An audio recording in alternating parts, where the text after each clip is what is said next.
nwanne anyị nwoke bịa tinye tenant nwaanyị n'ime ụlọ ya. Ọkwanụ ya ka a na-eme, ya na ya libe enyi, likete enyi. Ọkwanụ ya ụgwọ ụlọ ewee lụzie. Nwaanyị ekwere akwụ ụgwọ, ọ bịa na-agbazi ya ụgwọ ụlọ, na-agbụ ya ụgwọ ụlọ, a na-ese okwu. Ọkwanụ ya nwaanyị wee si ya na o ligokweli n'ụgwọ ụlọ ya n'enyi. Ọkwa na-eke enu fa na-abụrụ a na-esesizi okwu ike nyakwuo onye ụgwọ. Ụmụnne ekwesịghị ka akwụ onye ụgwọ. Ọzọkwa dịka ibie anyị wee nụzie na nwanne anyị nwoke nwanwe ụlọ akpọkọrịpụ o wee bụrụ ọnwụ.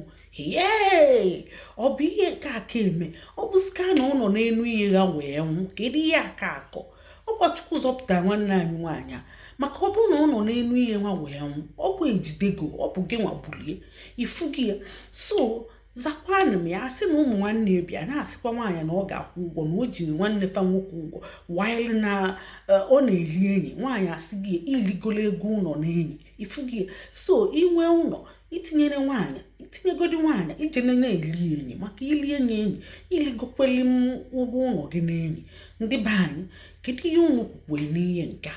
Oligolo ụgwọ ụlọ ya n'enyi ka o lire ụgwọ ụlọ ya n'enyi? Ka nwaanyị ọ ga-akwụ ya ụgwọ ahụ?